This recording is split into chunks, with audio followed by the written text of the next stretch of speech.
வணக்கம் நண்பர்களே. இன்னும் ஒரு இனிய காலை பொழுதில் தீதும் நன்றும் நிகழ்ச்சியில் உங்களை சந்திப்பதில் மிக்க மகிழ்ச்சி அடைகிறேன்.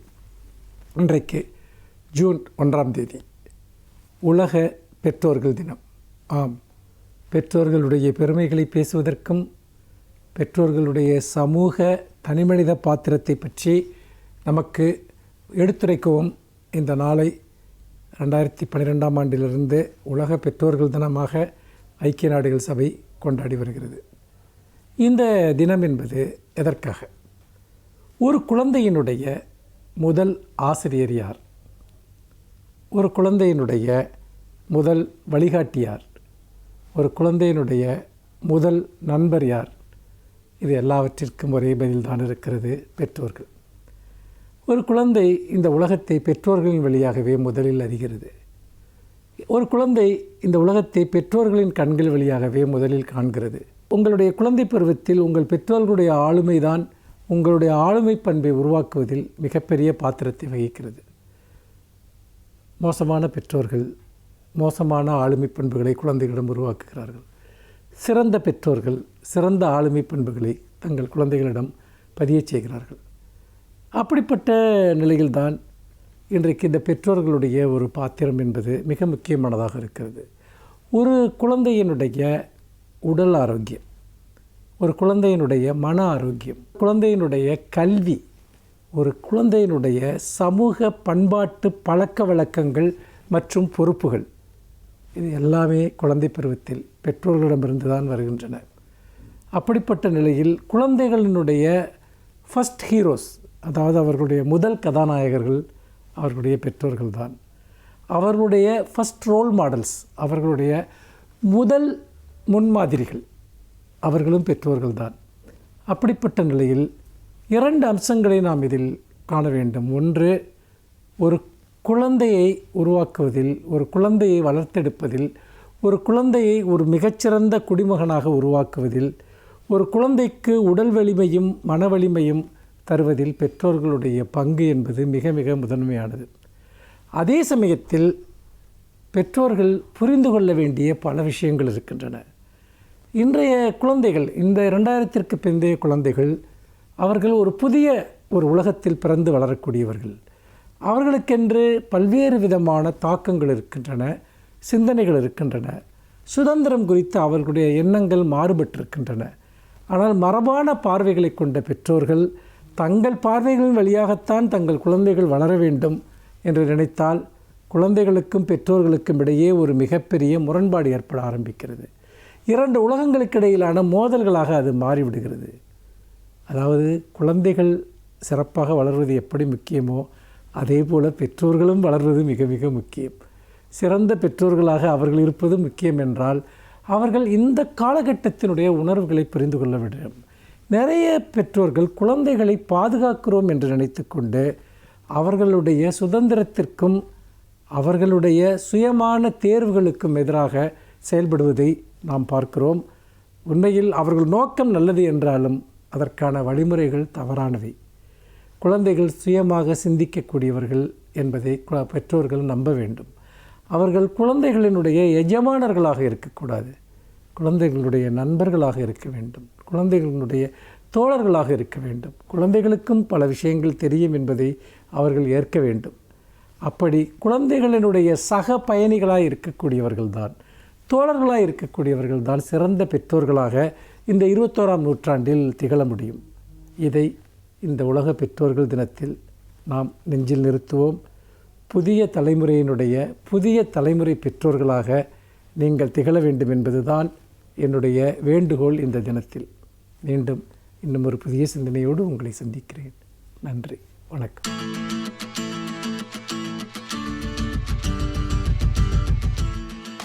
அனைவருக்கும் என் அன்பு வணக்கம். 1940ஆவது ஆண்டு மார்ச் மாதம் முதல் நாள் தமிழ்நாடு முழுவதும் ஒரு பெரிய பதற்றமும் கொந்தளிப்புமாக இருந்தது. அன்று காலை 4:54 புறப்பட்ட ஒரு விமானத்தில் சரியேத்தி பன்னீர்செல்வம் அவர்களும் 3-4 அதிகாரிகளும் பயணமானார்கள். லண்டனில் அவருக்கான ஒரு பொறுப்பு வழங்கப்படுகிறது என்பதை ஏற்றுக்கொள்வதற்காக பன்னீர்செல்வம் புறப்பட்டு சென்றார்.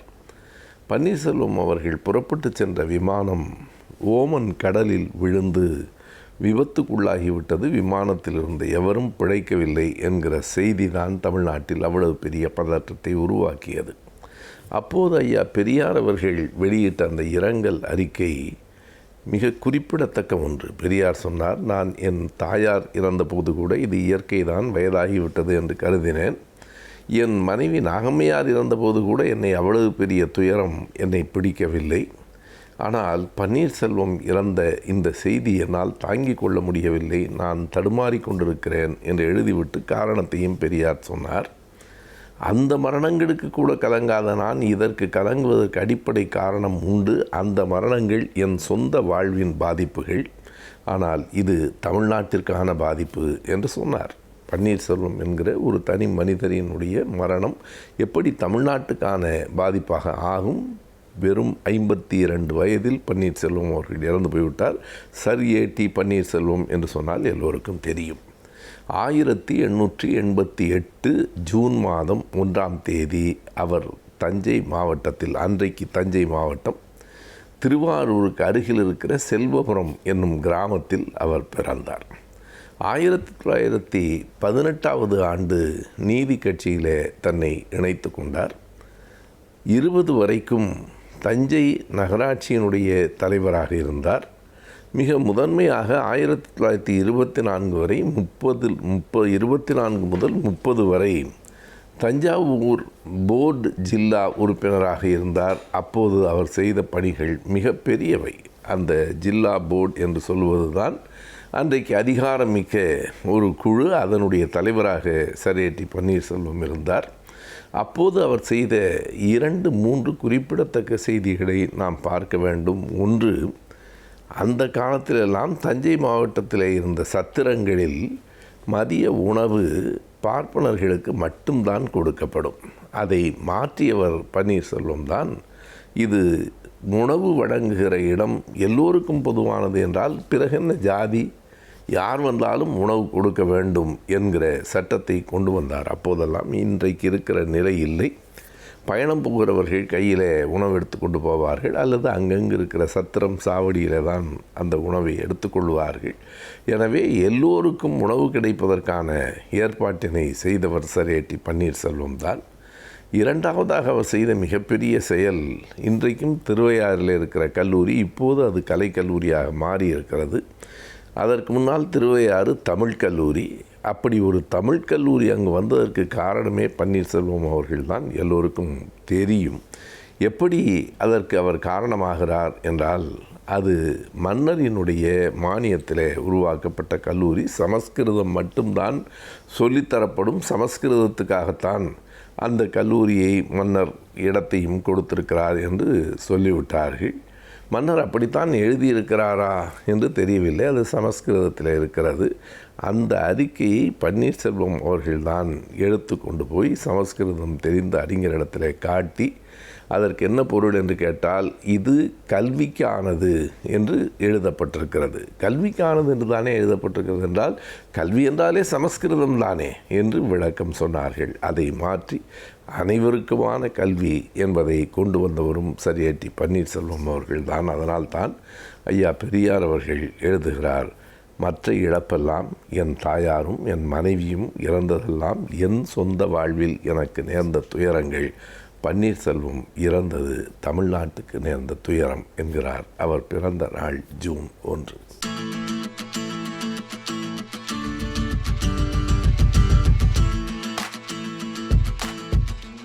கலைஞர் டிவி நேயர்களுக்கு வணக்கம். இன்றைக்கி நம்ம முதியோர்களுக்கான தடுப்பூசியை பற்றி ஒரு சில நிமிஷம் பேசணும். இப்போது தடுப்பூசினாலே நம்ம எல்லோரும் என்ன நினைக்கிறோம்? குழந்தைகளை பற்றி தான் நினைக்கிறோம். அப்படி நினைக்கிறது ரொம்ப தப்பு. தடுப்பூசிங்கிறது எதுக்கு போடுறது? பாதுகாப்புக்காக, அதாவது ஒரு வியாதி வராமல் இருக்கிறதுக்காக. குழந்தைகள் ரொம்ப முக்கியமான ஒரு விஷயம், எல்லோரும் ஒத்துக்க வேண்டிய விஷயம். அவங்களோட எதிர்ப்பு சக்தி ரொம்ப கம்மி, அதனால தான் தடுப்பூசி போடுறோம். நல்ல விஷயம், வரவேற்க வேண்டிய விஷயம். ஆனால் மக்கள் யோசிக்கணும், ஏன் குழந்தைகளுக்கு மாத்திரம்தான் எதிர்ப்பு சக்தி கம்மியா? ஒரு உதாரணம் சொல்கிறேன். இப்போது கர்ப்பிணிகளுக்கு டெட்னஸ் டாக்சைடு, டிடி, செப்டிக் ஊசி போடுறோம். அது எல்லாருமே போடுவாங்க. எந்த கர்ப்பிணியும் வேண்டாம் சொல்ல மாட்டாங்க. ஆனால் கர்ப்பிணிகளுக்கா டெட்னஸ் வருது? ஏன் போடுறோம்? அது ஒரு 50 வருஷம் பின்னாடி வந்து பார்க்கணும். முக்கால்வாசி டாக்டர்களுக்கே இது ஏன்னு தெரியறதில்ல. ஒரு 50 வருஷம் பின்னாடி போய் பார்த்தா அது ஞாபகம் வரும். அந்த காலத்தில் என்ன ஆகும்னா, கர்ப்பிணிகளுக்கெல்லாம் டெலிவரி ஹாஸ்பிட்டல்லாம் நடக்காது. அங்கங்கே வயல்லே நடக்கும். அப்போ என்ன ஆகும், இந்த தொப்புள் கொடியாக இருக்கிறதுக்கு அவங்ககிட்ட ஸ்டெரைலாக வந்து ஸ்பெஷலாக பிளேடெல்லாம் வச்சுருக்க மாட்டாங்க. இந்த அருவா, கத்தி எதா இருக்கோ அதை வச்சு வெட்டுவாங்க. என்ன ஆகும், டெட்டனஸ் வரும். முக்கியமாக குழந்தை தப்பிக்கிறது ரொம்ப கஷ்டம். சில சமயம் அம்மாவுக்கு ஆபத்தாக முடியறதுக்கு வாய்ப்பு இருக்குது. இது வராமல் இருக்கிறதுக்காக தான் இந்த டிடி இன்ஜெக்ஷன், செப்டிக் இன்ஜெக்ஷன் எல்லா கர்ப்பிணிகளுக்கும் போடணுங்கிறது வந்து ஒரு விதிமுறையாக செஞ்சோம். அது போட்டதுலேருந்து பாருங்கள், குழந்தைகளுக்கும் இல்லை அம்மாவுக்கும் இல்லை. இன்ஃபேக்ட் அது எதுக்கு போடுறோங்கிறதே யாருக்கும் தெரியறதில்ல. அந்த அளவு வேலை செய்கிறது. ஆனால் இது எதுக்காக செய்கிறது, வராமல் இருக்கிறதுக்கு. வயசு பொறுத்தது இல்லை, அந்த ரிஸ்க்கை பொறுத்து இருக்குது. யாருக்கு ஆபத்துங்கிறதோ அவங்கள பாதுகாக்கணுங்கிறதுக்காக செய்கிறது. எதுக்காக அவ்வளோ தூரம் சொல்கிறேன்னா, எதிர்ப்பு சக்திங்கிறது வந்து ஒரு சமநிலையில் இருக்கிறது இல்லை. பிறக்கும்போது நம்ம எதிர்ப்பு சக்தி ரொம்ப வீக்காக இருக்குது. ஏன்னா நிறைய கற்றுக்க வேண்டிய விஷயம். வருஷங்கள் ஆக தான் நம்ம எதிர்ப்பு சக்தி ஓரளவுக்கு மெச்சூரிட்டி, அதாவது வளர்ச்சி அடையும். அதுக்கு தான் இந்த தடுப்பூசியெல்லாம் போட்டு அதுக்கு வந்து எஜுகேஷன், அதுக்கு வந்து சொல்லி கொடுக்குறோம். அதே மாதிரி வயசாக அது தானாகவே திரும்ப இறங்க ஆரம்பித்தோம். ஸோ முதியோர்களுக்கும் வந்து எதிர்ப்பு சக்தி குறையிறது சகஜம். இந்த மாதிரி இருக்கும்போது அவங்களுக்கும் இந்த மாதிரி வியாதிகள் வரத்துக்கான வாய்ப்பு ரொம்ப ஜாஸ்தி. ஆனால் அவங்களோட பாதுகாப்பை பற்றி யாருமே பேசுறது கிடையாது. இது கொஞ்சம் கவலையான விஷயந்தான். ஏன் இதை சொல்கிறேன், இப்போது நிமோனியா ஊசி வந்து குழந்தைகளுக்கு இப்போ போட போகிறாங்கன்னு சொல்லிட்டு இருக்காங்க. வரவேற்க வேண்டிய விஷயம். ஆனால் இப்போ இந்த நிமோனியா காய்ச்சல்னு பார்க்கும்போது குழந்தைகளுக்கு வரத்துக்கு வாய்ப்பு அதிகம். ஆனால் இதனால் உயிர் சேதங்கிறது ரொம்ப ரொம்ப ரொம்ப ரொம்ப அபூர்வம். இதே நிமோனியா வந்து 65 வயசுக்கு மேலே இருக்கிறவங்கள பார்த்தா அவங்களுக்கும் வாய்ப்பு ரொம்ப அதிகம். ஆனால் அவங்களில் உயிர் சேதம் ரொம்ப ஜாஸ்தி. அதாவது குழந்தைகளுக்கு வந்ததுன்னா உயிர் சேதம் 1% கம்மி. இதுவே முதியோருக்கு வந்தால் மினிமம் 10% உயிர் சேதம். மினிமம் 10%. என்ன தான் ஆன்டிபயோட்டிக் கொடுத்து, என்ன தான் ஐசியூவில் வச்சு, என்ன தான் 5 ஸ்டார் ஹாஸ்பிட்டலில் பார்த்தாலும் மினிமம் குறைஞ்சது 10% மக்களுக்கு இது உயிருக்கு ஆபத்தாக முடியும். அப்போ அவங்கள பாதுகாக்கிறது நம்மளோட கடமை இல்லையா? அதை பற்றியும் சில பேர் நிறைய பேர் யோசிக்கணும். இதில் நிறைய விஷயங்கள் இருக்குது. இது அந்த வியாதிங்கிறது மாத்திரம் இல்லை. இப்போது எல்லோரும் இப்போது மருத்துவ ரீதியாக எங்களுக்கு என்ன புரிஞ்சிருக்குன்னா, இந்த ஃப்ளூ வியாதியோ இல்லை நிமோனியா வியாதியோ வந்ததுன்னா ஒரு அவ்வளோ தாக்கம் தேவையில்லை. ஒரு லைட்டாக வந்தால் கூட அதை தாண்டி அதை பின்னாடியே வந்து இருதயத்தில் பிரச்சனை வரதுக்கு வாய்ப்பு இருக்குது. அதாவது ஹார்ட் அட்டாக், மாரடைப்பு வரதுக்கு வாய்ப்பு இருக்குது, லக்வான் வரதுக்கு வாய்ப்பு இருக்குது, ஹார்ட் ஃபெயிலியர், அதாவது இருதய பம்பிங் குறையிறதுக்கான வாய்ப்புகள், இந்த மாதிரி நிறைய பிரச்சனைகள் வரதுக்கு வாய்ப்பு இருக்குது. அதனால இந்த தடுப்பூசிகள் போட்டால் அதெல்லாம் குறைக்கிறதுக்கு வாய்ப்பு உண்டு அப்படிங்கிற ஒரு நம்பிக்கை. அதனால தான் இப்போ நிறையா சொசைட்டின்னு சொல்லுவாங்க. அதாவது heart failure society, critical care society, அந்த மாதிரி அவங்க வந்து கைட்லைன் கொடுப்பாங்க. அதாவது இந்த மாதிரி செஞ்சால் நல்ல விஷயம் அப்படின்னு. அவங்க எல்லாருமே என்ன சொல்கிறாங்கன்னா, முதியோர்களுக்கு தடுப்பூசி போடுறது ரொம்ப ரொம்ப முக்கியம். இதனால் தேவையில்லாத உயிர் சேதத்தை குறைக்க முடியும், தேவையில்லாத பல பிரச்சனைகளையும் குறைக்கிறதுக்கு வாய்ப்பு இருக்குது. அதாவது லக்வான்லேருந்து மாரடைப்புலேருந்து நிறையா விஷயத்தை குறைக்க முடியும்னு ஒரு நம்பிக்கை. முக்கியமாக எல்லாருக்குமே தெரிஞ்ச விஷயம், ஒரு முதியோருக்கு வந்து ஹாஸ்பிட்டலில் போய் சேர்ந்தால் அவங்க படுற அவஸ்தை எல்லாருக்குமே தெரியுமே. ஏன்னா ஹாஸ்பிட்டல் போய் சேர்ந்தால் ஒரு வியாதிக்காக போய் சேருவாங்க, பல வியாதிகள் வந்து சேரும். கீழே விழுந்து இடுப்பு உடையும், ரத்த கட்டி வரும், மூளையில் ஏதாவது பிரச்சனை வரும். இந்த மாதிரி எத்தனையோ பிரச்சனைகள் வரதுக்கு வாய்ப்பு இருக்குது. ஸோ கூடுமான வரைக்கும் நம்ம ஆஸ்பத்திரி போகாமல் நம்ம பாதுகாக்கிறதுக்கு தான் ரொம்ப ரொம்ப முக்கியம். அதில் தடுப்பூசியும் ஒரு முக்கியமான ஒரு பாகமாகும். ஸோ என்ன சொல்ல வரேன்னா, 65 வயசு ஆயிடுத்துனாலே நம்ம நிறையா தடுப்பூசியை பற்றி யோசிக்க வேண்டியது இருக்குது. இதில் முக்கியமாக வந்து இந்த இன்ஃப்ளூயன்ஸா தடுப்பூசி தான் ரொம்ப எல்லா நாட்டிலையுமே முக்கியம்னு சொல்கிற விஷயம். ரெண்டாவது வந்து இந்த நிமோனியா ஊசி. இந்த நிமோனியா ஊசி வாழ்க்கையில் ஒரு தடவை தான், அது ரொம்ப ஈஸி. ஆனால் இந்த ஃப்ளூ ஊசி வந்து வருஷத்துக்கு ஒரு தடவை. ஏன்னா இந்த ஃப்ளூங்கிறது வந்து வருஷம் மாறுறதுனால அதுக்கு தகுந்த மாதிரி ஊசியும் மாறும். வருஷம் போடுறது ரொம்ப நல்லது. இதில் சைடு எஃபெக்ட்னு ஒன்றும் பெரிய விஷயமே கிடையாது, ரொம்ப ஈஸியானது. கர்ப்பிணிகளுக்கே கொடுக்குறோம். அந்த மாதிரி இருக்கும்போது ஏன் கவலைப்படணும்? சின்ன சின்ன குழந்தைகளுக்கும் கொடுக்குறோம். அதனால் இதை பற்றி கவலைப்படவே வேண்டாம். இது நல்ல ஒரு எஃபெக்ட், அதாவது இதனால் பயன் நிறையா இருக்குது. இதை பற்றி தேவையில்லாமல் யோசிக்கக்கூடாது. இதை தவிர மற்ற சில பேருக்கும் இதை பற்றியெல்லாம் யோசிக்கணும். என்ன, ஏற்கனவே உடலில் வந்து சில வியாதிகள் இருக்கிறவங்க, அதாவது சிறுநீரக பிரச்சனை இருக்கிறவங்களுக்கு எதிர்ப்பு சக்தி கொஞ்சம் பிரச்சனை தான். அவங்களுக்கு அடிக்கடி பல இன்ஃபெக்ஷன் வரதுக்கு வாய்ப்பு இருக்குது. அதே மாதிரி இருதய வியாதி இருக்கிறவங்க, நுரையீரலில் பிரச்சனை இருக்கிறவங்க, ஈரலில் பிரச்சனை இருக்கிறவங்க, இப்போது கல்லீரல் மண்ணீரல் அந்த மாதிரி வியாதிகள் ஏதாவது இருந்ததுன்னா, இந்த மாதிரி இல்லை எதிர்ப்பு சக்தி கம்மியாக இருந்ததுன்னா, கேன்சர் வைத்தியம், ஸ்டீராய்டு வைத்தியம், எய்ட்ஸ் வியாதி, இந்த மாதிரி வியாதிகள் இருந்தாலுமே எதிர்ப்பு சக்தி கொஞ்சம் மற்றவங்களோட கொஞ்சம் கம்மி தான். இந்த மாதிரி மக்களுக்கு வந்து இந்த மாதிரி தடுப்பூசி போடுறதுங்கிறது ரொம்ப நல்ல விஷயம். பிற்காலத்தில் பிரச்சனை வராமல் பாதுகாக்கலாம். இப்போது இந்த பிரச்சனை வந்தால் நம்ம ட்ரீட்மெண்ட் எடுக்கலாமே, இதுக்கெல்லாம் வைத்தியம் இருக்கேன்னு நிறைய பேர் சொல்கிறாங்க. ஆனால் ஒன்று ஞாபகம் வச்சுங்க, வருமுன் காப்போம் தான் நல்லது. வந்த பின் நம்ம அவஸ்தைப்படுவோம், வைத்தியம் பண்ணுவோம்னா தடுப்பூசியோட விலை எங்கே, ஒரு வியாதியோட வைத்தியத்தோட விலை எங்கே? ரெண்டாவது, என்ன தான் பர்ஃபெக்ட் வைத்தியம் பண்ணாலும் நான் சொன்ன மாதிரி ஒவ்வொரு வியாதியிலும் ஓரளவுக்கு உயிர் சேதம் இருக்குது. அதை குறைக்க முடியாது. அதை குறைக்கணும்னா அதுக்கு ஒரே வழி வராமல் பார்த்துக்கிறதுக்கு தான்.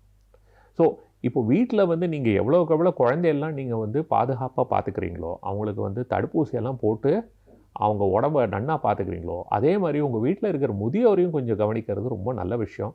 அவங்களுக்கு இதுக்கு தகுந்த மாதிரியான தடுப்பூசிகள்லாம் போட்டு அவங்களோட ஆரோக்கியத்தையும் நம்ம நன்னா கவனிச்சுட்டோம்னா, அவங்க வந்து மேற்கொண்டு யார் மேலேயும் பாரமாக இல்லாமல் ஒரு சுதந்திரமாக இருக்கிறதுக்கு ஒரு நல்ல வாய்ப்பு இருக்குது. இது பொதுமக்கள் எல்லாரும் உணரணும். நன்றி, வணக்கம்.